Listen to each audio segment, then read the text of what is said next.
खुलुमबाय बयनिसिमबो दुलाराय ब्रह्म धोरोम आफादनि जानानै दिनै जोङो बेवहाय प्रेस मिट खुंदों नोंथांमोननि गेजेरजों आरो नोंथांमोननिसिम साबायखर बावनायजों लोगोसे नायगिरि रायजो राजा साफ्रोमबोनिसिम जोङो गोजोननायजों गोसो खुसिजों जोङो साबायखर बावदों मिथिहोनो लुगैदों जे मैया आसाम सरकारा अर्थात आसाम सरकारनि केबिनेट पर्यायनि जि सावरायमेल बेवहाय गोनांथार थांखि लादों बिथांमोनहा बे थांखियानो जाहैबाय जे जोंनि बर' माहारिनि धोरोम फोसावनायजों ब्रह्म धोरोम फोसावनायजों लोगोसे जाथिनि जि संकट बै समाव जेरै रांखान्थि सोलोंथाइ खान्थि समाजखान्थि आरो राजखान्थि बिथिङाव गोबां फोसाबबोनाय ग्रेट माने फोसाबगिरि रिफर्मार ग्रेट रिफर्मार जोंनि बयनिबो गुरुदेव कालीचरण ब्रह्म बाबाया जि नाजाबोनाय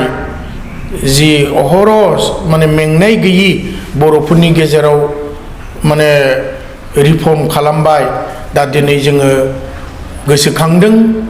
बे गोसोखांनानै बे बाबानि जोनोम 1860 मायथाइनि 18 एप्रिल दाननि जि जोनोम जानाय बे बाबानि जोनोम 18 एप्रिलखौ फैबाय थानाय 2025 मायथाइनि 18 एप्रिल बिनिफ्राय लानानै आसाम सरकार बे केबिनेटआ रेस्ट्रिक्टेड हलिडे माने घोषणा खालामदों बे रेस्ट्रिक्टेड हलिडे घोषणा खालामनायाव जों जोबोद गोजोननायजों जोङो साबायखर बावदों दिनैनि बे प्रेस मिटनि गेजेरजों आसाम सरकारनि केबिनेट साफ्रोमबो मन्थ्रिखौ बिसेसकै जोङो गोसो गोरबोनिफ्राय साबायखर बावगोन आसामनि गिबि मन्थ्रि मानगोनां डक्टर हिमन्त बिश्व शर्मा बिथांजों लोगोसे बे केबिनेट पर्यायावनो थानाय जोंनि बर' माहारिनि सासेल' केबिनेट मन्थ्रि मानगोनां मुस्रि उरखावगोरा ब्रह्म सार डक्टर रनज पेगु आरो जोंनि बिटिआर सरकारनि मानगोनां गाहाय मावफुं सोद्रोमा मुस्रि प्रमद बर' सार बिथांमोनखौ जोङो दुलाराय ब्रह्म धोरोम आफादनि जानानै रोजा रोजा साबायखर बावनांगोन बिथांमोननि नाजानायाव बिथांमोननि गोसो गुदुङाव दिनै गमामायैनो गुरुदेव कालीचरण ब्रह्म बाबानि जोनोम सान 18 एप्रिल जोङो बन्द रेस्ट्रिक्टेड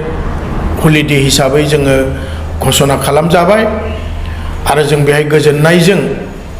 जोङो दिनै बरायदों बिथांमोननिसिम जोंनि गोसो गोरबोनि खुलुमनायजों सिबिनायजों जोङो साबायखर बावदों आं बेखिनिखौ बुंनानै बयनिसिमबो गोजोननाय आरो हामग्लायनाय फिन बावहरनानै जोंनि बुंनायखौ बा आंनि बुंनायखौ एसेयावनो फोजोबबाय खुलुमबाय।